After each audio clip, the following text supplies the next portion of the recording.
Bienvenue à tous dans le Talk Afrique. Selon l'auteur Stéphane Terry, tourner les pages d'un livre ne vous brûlera pas les doigts, mais peut vous réchauffer le cœur. Nous parlerons du livre et Abidjan a accueilli en mai la 12e édition du Salon international du livre d'Abidjan autour du thème Engagement africain pour un lectorat actif et durable. Et la question des livres numériques a été abordée. Quel est l'avenir du livre à l'ère du numérique? Deux invités en plateau pour en discuter. Nous recevons avec grand plaisir d'ailleurs Dr Elogne Zoro, bienvenue sur notre plateau. Merci, bonjour M. Ouma. Alors docteur, vous êtes expert en pédagogie numérique et formation à distance, par la même occasion enseignant-chercheur à l'ENS. Au cours de cette émission, nous aurons votre regard sur la question du livre numérique, le livre classique. Sur ce plateau également, en compagnie du docteur Elogne, nous avons Abdallah Koné, lui il est écrivain, bienvenue sur notre plateau. Merci et bonjour. Alors la première question pour vous, l'écrivain est-il toujours un bon lecteur? On écrit pour les autres, est-ce qu'on écrit pour soi-même? Si on écrit pour soi, ça dépend de chaque écrivain. Mais d'abord, il faut dire qu'un bon écrivain est un bon lecteur. Doit être un bon lecteur. Il y en a qui écrivent et qui ne lisent pas forcément. Et ça se ressent dans votre écriture. Ça se ressent dans votre écriture. Parce que ce qu'on écrit, c'est un peu la somme de ce qu'on a lu. Effectivement, oui. Ajouté à ce qu'on a vécu. D'accord, très bien. Alors, docteur, si vous devriez faire un choix, si choix il y a entre un livre classique, physique, et un support numérique, que ferez-vous comme choix? Je ne pense pas qu'il y ait un choix à faire. Oui, ça c'est sûr, parce que j'ai une bibliothèque livresque. Quand bien même que je sois, n'est-ce pas, très enclin au numérique dans sa promotion, mais je ne pense pas qu'il y ait un choix à faire. Le numérique accompagne le physique. Ouais. D'accord. Parlons de l'état des lieux. Faisons l'état des lieux de la lecture. Vous qui êtes enseignant, les gens ont coutume de dire que les élèves et les Africains de façon générale n'aiment pas lire. Qu'est-ce que vous faites comme constat sur le terrain en tant qu'enseignant? Oui, je pense que ça ne date pas d'aujourd'hui. L'amour pour la lecture, ma foi, n'est pas lié, n'est-ce pas, au boom du numérique. Il y a bien longtemps, notre ami parlait des années 80, dans les classes, sur 70 élèves, il y a peut-être 5 ou 6 qui aiment lire, d'autres non. Aujourd'hui, c'est pareil, pendant qu'on dit que les gens n'aiment pas lire, il y en a qui aiment bien lire.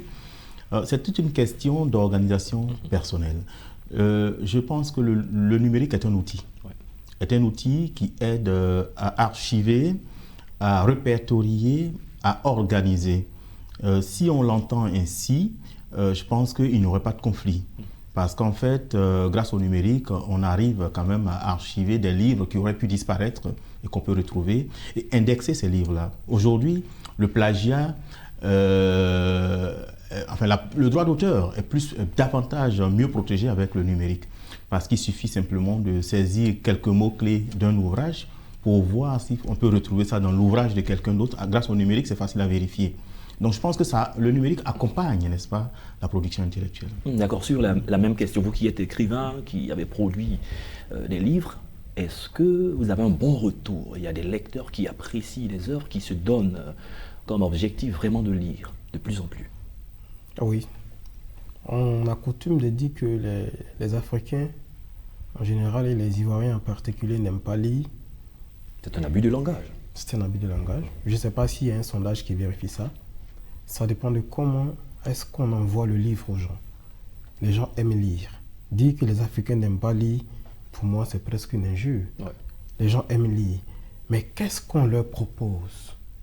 Il y a peu, sur les réseaux sociaux, j'ai vu le retour d'une lectrice qui disait qu'elle ne lit pas la littérature ivoirienne parce que pour elle, quand elle ouvre un livre, le livre d'un auteur ivoirien, elle trouve de grands mots, pour emprunter ce qu'elle a dit, elle trouve de grands mots qui font barrage à sa compréhension du texte. C'est pour cela qu'elle ne lit pas la littérature ivoirienne. Donc c'est quelle littérature qui répond à ces critères? C'est elle seule qui sait. C'est juste pour dire que les gens lisent. Les gens ont leur choix. Les gens aiment qu'on leur envoie le livre. Donc c'est la politique du livre qu'il faut repenser. D'accord, très bien. Il faut repenser la politique du leader, les fonctions de la lecture. C'est assez basique, mais c'est bon tout de même de le dire. Les fonctions visées. Alors, les fonctions de la lecture, je pense qu'en orthophonie déjà, ça permet, n'est-ce pas, d'améliorer la diction.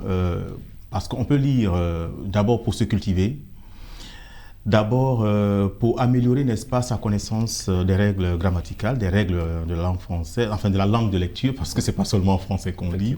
Voilà, donc le respect des règles et puis l'orthographe des mots, pour voir, comme il disait tout à l'heure, hein, l'écrivain, c'est celui qui a lu. Donc pour pouvoir écrire, il faut avoir lu, il faut avoir appris aussi de ses prédécesseurs. Donc la fonction, je pense que ça permet de s'enrichir davantage dans la langue d'expression, dans la langue de pensée dans laquelle nous nous situons. D'accord. Au nombre des obstacles à la lecture, tout à l'heure vous preniez un exemple, les différents barrages. Est-ce que la façon d'écrire, je parle des auteurs, des différents auteurs, peut être un blocage à la lecture d'une personne, c'est-à-dire la façon de présenter son ouvrage, la structuration, peut-être même des fautes, ça peut être un obstacle? Oui, bien sûr. Le lecteur choisit en fonction de son feeling. Vous savez, Isaïe Biton Coulibaly est toujours peut-être l'auteur ivoirien qui a vendu le plus, qui est le plus aimé, parce que sa littérature est simple. Ne lui rend pas en Zata Ouattara, qui a un autre style d'écriture qui est bestial également. Ça passe vite. Les gens aiment ça. Ce qui ne leur pose pas de difficultés, ce qui ne leur pose pas de problèmes. Parce que la vie est tellement compliquée. Après une journée chargée, les gens veulent un petit livre qui va leur apporter de l'évasion rapidement. Par contre, il y a des écrivains qui écrivent avec un style propre à eux. Roland Barthes disait que le style d'un écrivain dépend de sa vie, de ce qu'on a été. Donc parfois, il y a des écrivains qui ont un style un peu hermétique, qui emploient des mots rares. On ne peut pas leur en vouloir pour cela. Ils ont un lectorat. Moi, j'ai lu il n'y a pas longtemps l'itinérant de Tibius Kofi. J'ai fait un petit papier sur l'itinérant. Je dis dans ce papier-là, et Tibius Kofi est d'accord avec moi pour ce que j'ai dit, que Tibius Kofi, ce livre-là ne sera pas lu par tous les Ivoiriens. Celui-là ne serait peut-être pas lu par les lycéens. Il y a peut-être très peu d'étudiants qui vont le lire parce que le niveau de langue est élevé. Donc si vous n'êtes pas un passionné, si vous n'êtes pas un féru de la littérature, quand vous commencez ce livre-là, vous le posez. Il fait près de 300 pages. Et le monsieur ne ménage aucun effort pour ramener son style, pour ramener son niveau de langue à tout le monde. Et il assume. Donc chaque écrivain a son lectorat. Parlons des bibliothèques, docteur. Que pensez-vous du nombre de bibliothèques qui existent? Est-ce que c'est un problème avec les bibliothèques en Côte d'Ivoire? Véritablement, c'est un problème, oui. Quasiment, il n'en existe même plus. Dans les années reculées, chaque établissement avait une bibliothèque, chaque ville avait une bibliothèque municipale, mais aujourd'hui c'est inexistant. Mais bon, on va dire peut-être c'est dû à des problèmes, à la conjoncture économique, ça. Mais tout de même, c'est un frein. Mais on peut le dire aussi que ces bibliothèques peuvent exister, comme notre ami venait de le dire tout à l'heure, M. Abdallah, c'est bien cela. Oui. Les bibliothèques peuvent exister, mais il faut donner envie de lire. Qui doit le faire? Il y a le contenu du document, le style de l'écrivain qui peut captiver. Mais en même temps, il y a aussi des activités socio-éducatives qu'on peut organiser autour du livre de sorte à emmener à aimer lire.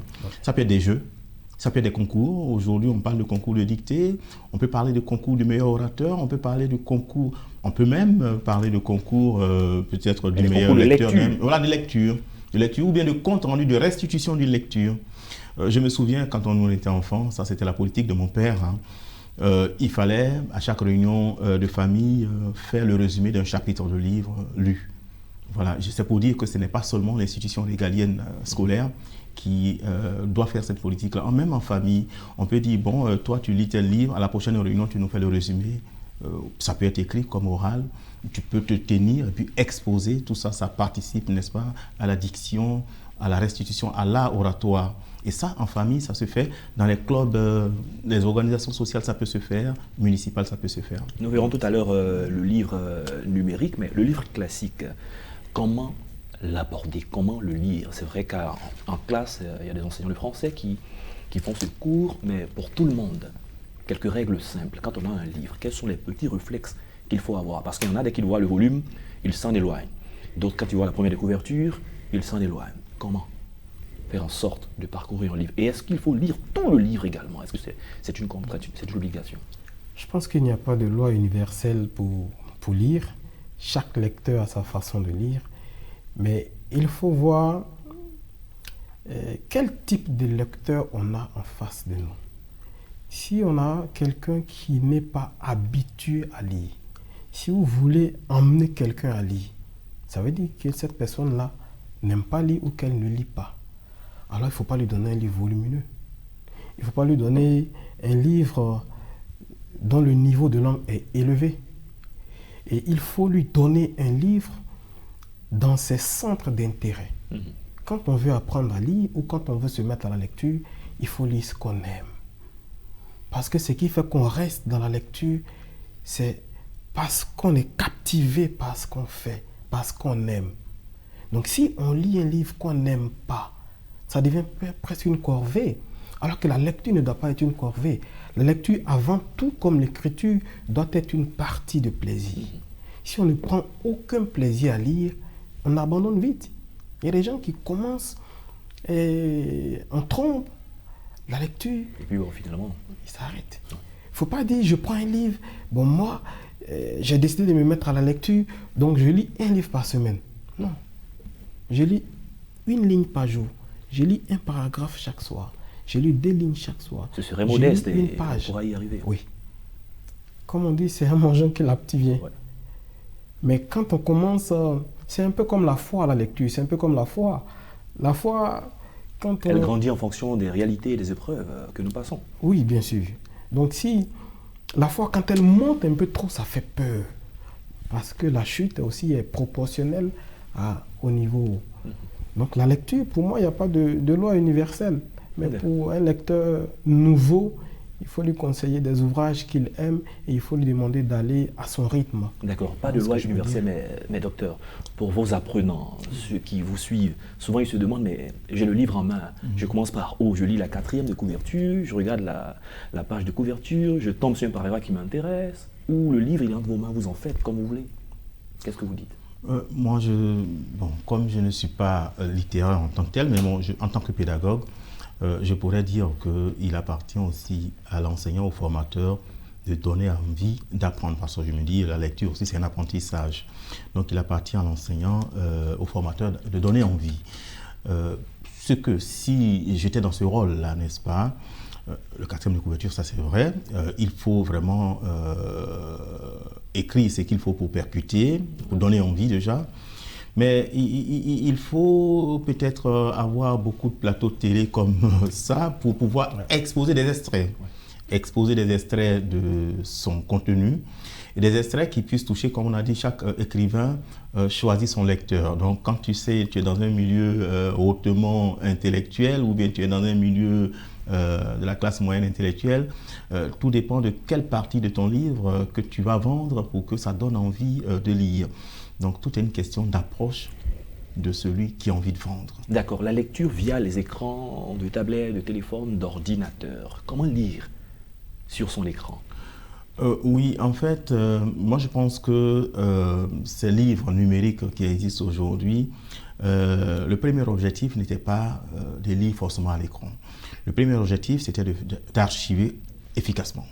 Parce que les archives, avec les moisissures, avec tout ce qu'il y a comme champignons qui peuvent contaminer, donner du cancer aussi, n'est-ce pas, les cancers pulmonaires et bien d'autres.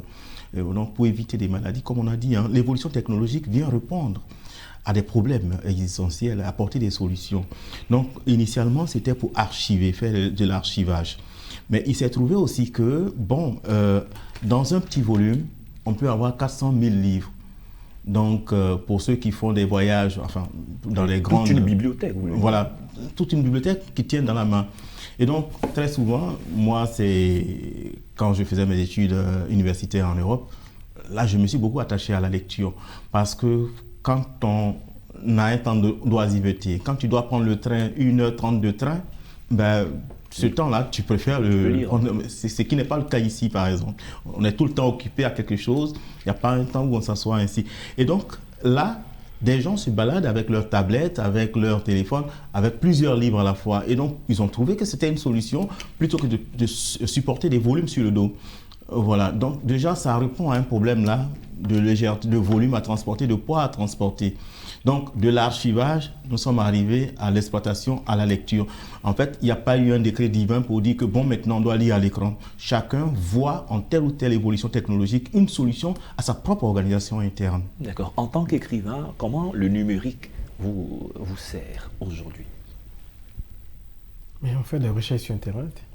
On fait des recherches sur Internet. Pour écrire un livre, il faut faire des recherches. C'est vrai qu'il y a la fiction, mais la fiction elle-même a parfois les pieds dans la réalité.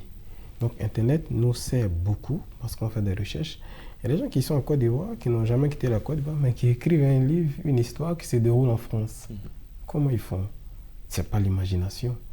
C'est parce qu'on fait des recherches. On veut loger, par exemple, notre histoire dans une rue qui se trouve à Paris. On fait des recherches sur Internet.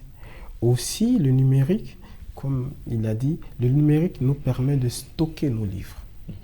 Donc ça aussi, c'est important. D'accord. À côté de cela, quelles sont les difficultés liées au numérique quant à son usage? Le téléphone portable est dans la main des élèves, des étudiants, tout le temps, mais parfois, ils ne lisent pas. Quand bien même toutes les bibliothèques sont entre leurs mains. Un atout qui est entre ses mains, dont on n'a pas conscience ou dont on ne fait pas usage. Quel est le problème? Quel est le problème? C'est-à-dire comment répondre enfin donner une solution à ce problème, c'est cela. Bien entendu. Voilà, parce que le problème a été cité comme vous venez de le dire. En fait, je vais donner un exemple que moi j'ai vécu. Je suis professeur de chimie. Je me suis passionné au TICE. Et j'ai un collègue à l'école normale supérieure, je ne vais pas le citer ici, parce qu'il m'a confié par rapport à certaines expansions que j'ai dans nos discussions dans les forats, il m'a confié le cours de philosophie en éthique et déontologie. Chimiste que je suis, qu'est-ce que j'ai fait? On a coutume de dire que les gens n'aiment pas lire. Dans le cours, il y a les supports vidéo et il y a les supports livresques, enfin les livres numériques. Pour amener les étudiants à lire, moi, j'ai lu, dans chaque partie du texte, il y a des questions clés, des questions objectives. Donc, je les pose pour vérifier si l'enfant a lu. Ouais. Même dans la vidéo qui peut durer 1 heure, enfin 30 minutes ou 40 minutes, à des positions call time précis de la vidéo, je pose des questions. Et donc, si tu as lu, tu répondras positivement à ces questions sur la plateforme, parce que je donne mes cours sur une plateforme, enfin la plateforme que vous savez. Et donc, du coup, ça me permet de mesurer le degré de sincérité dans la lecture de l'individu. Pour moi, c'est un moyen d'amener l'élève ou l'étudiant à lire la ressource qu'on lui a demandé de lire pour sa connaissance technique. D'accord. Sur la même question, la question... J'ai envie de citer Einstein, en substance, qui disait que toute notre avancée technologique, le cœur même de notre univers, est une hache à la main d'un criminel. Donc, les enfants peuvent avoir des tablettes, peuvent avoir des livres, mais tout dépend de comment chaque parent aussi éduque son enfant. Ça aussi, ça compte. Le docteur l'a dit tout à l'heure, la question de la lecture n'est pas seulement une question d'état. Ce n'est pas seulement à l'école, c'est aussi à la maison. Est-ce qu'à la maison, on donne le goût de la lecture? J'avais envie de dire que pour les fonctions de la lecture, le livre symbolique a une valeur esthétique. Quand vous avez une bibliothèque, moi parfois, quand je vais à la librairie, j'achète un livre parce qu'il est beau. Pour acheter un livre, je regarde la 4e de couverture, je regarde la première de couverture. Sa présentation, ouais. Je lis l'incipit, c'est-à-dire les premières lignes, et puis peut-être une ligne au milieu. Mais parfois, il y a des livres, dès que je vois, j'achète. Parce qu'il est beau. Il est attrayant, on a envie de l'avoir. On a envie de l'avoir. Je me dis, celui-là dans ma bibliothèque, waouh. Donc quand vous avez une bibliothèque à la maison, vous donnez envie aussi à vos enfants de lire. Donc pour que l'outil informatique soit quelque chose de positif, il faut qu'on y ajoute l'éducation. Donc les parents ont un rôle à jouer là-dedans. D'accord, on en parlait hors antenne. Est-ce qu'à la faveur du développement à une vitesse très éclair du numérique, le livre classique pourrait disparaître? Hors antenne, on en parlait. Mais qu'est-ce que vous pensez? Aujourd'hui, le numérique, il y a le numérique dans tout. C'est un avantage, vous l'avez dit. Et de moins en moins, certains touche les livres et le physique, pensez-vous qu'un jour, on arrivera à faire un choix entre ce qui est numérique et ce qui n'est pas? Oui. Est-ce que ce qui n'est pas numérique va disparaître? Parce que dans le monde de la presse, avec les questions de vente et autres, il y a eu beaucoup de craintes. On se dit aujourd'hui, tout est accessible sur Internet, les gens n'achètent plus de journal, par exemple. Est-ce que c'est la même crise que le livre peut connaître? Peut-être, je ne lis pas dans une boule de cristal, mais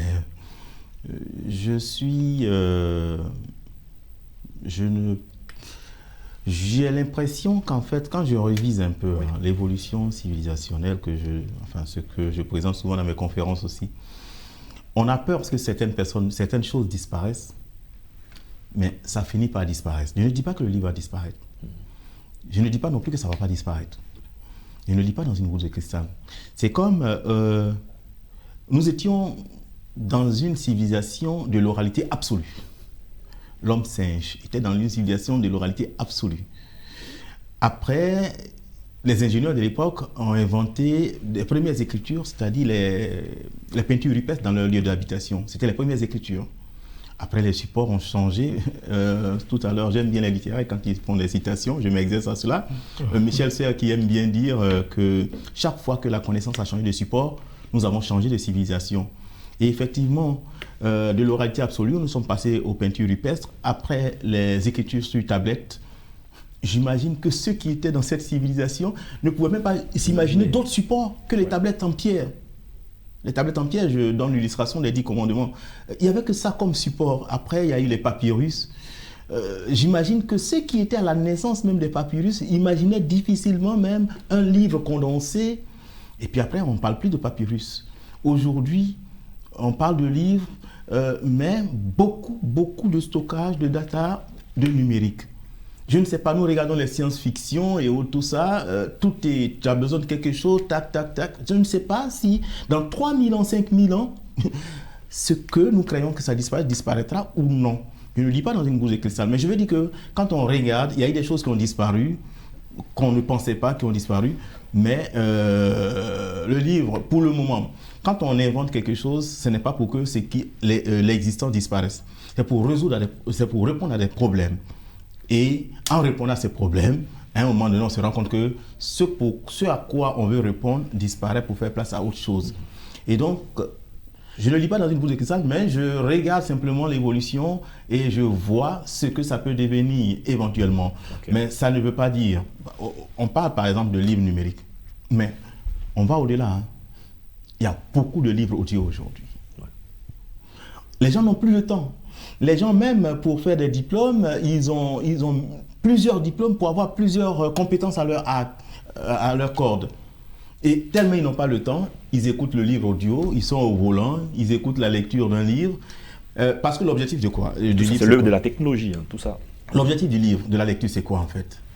C'est accroître, n'est-ce pas, sa capacité cognitive, sa culture. Sa culture. Voyager, voilà. Et nous, quand on était nous Africains, nous sommes dans l'oralité. Est-ce que les cultures, le savoir se transmettait d'oralité en oralité? Aujourd'hui, on va dire peut-être que le livre audio, c'est bas de gamme, mais nos grands-pères, nos aïeux transmettaient leur savoir par l'oralité. Et ça avait sa valeur. Ce n'était peut-être pas le même support, mais c'était voilà, mais aujourd'hui, quand on écoute, de la même manière que le grand-père t'écoute et que tu assimiles les conseils qu'il te donne. Aujourd'hui, l'audio, quand tu écoutes L'Alchimiste de Paulo Coelho en audio, mais tu retiens les mêmes choses, tu développes ta culture. Je ne dis pas que les livres vont disparaître, mais je suis en train de voir, je suis en train d'entrevoir que les choses sont en train de bousculer. D'accord. Sur la même question, pour un écrivain que vous êtes, est-ce que vous pensez qu'arrivé un moment, vous ne serez plus obligé de faire imprimer des livres et les vendre simplement en numérique? Il est difficile pour moi de penser que le livre va disparaître. Vraiment difficile de penser que le livre physique va disparaître. Parce que malgré toutes ces années, il est encore là. Oui, j'avais dit en antenne que dans les années 80, on avait annoncé l'apocalypse à l'oreille de 2000. 2000, ouais. On avait dit que le livre physique allait disparaître. Mais de plus en plus, j'entends les gens dire qu'ils n'ont pas envie que le livre physique disparaisse. J'entends les gens dire qu'ils veulent avoir toujours le livre physique parce qu'il y a quelque chose il y a quelque chose d'ineffable dans le contact avec le livre. On prend un livre, on lit, on souligne, alors que dans le numérique, on ne peut pas souligner.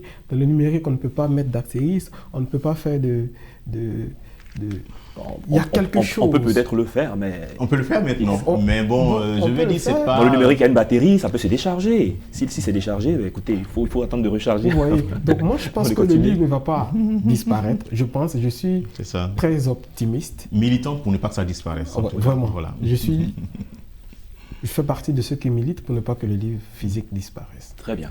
Mais nous sommes en train d'aller vers la fin de l'émission. En quelques 15 secondes, nous allons conclure cette émission. Comment faire la jonction entre les deux pour que l'un serve l'autre? Oui, hors antenne, je vous avais parlé d'une illustration, l'allégorie d'Einstein. C'est pour dire qu'on est obligé de laisser les uns les autres aller selon leurs facultés, leurs capacités cognitives, leurs intelligences, parce qu'il y a une diversité d'intelligence, l'intelligence visuelle, auditive, etc.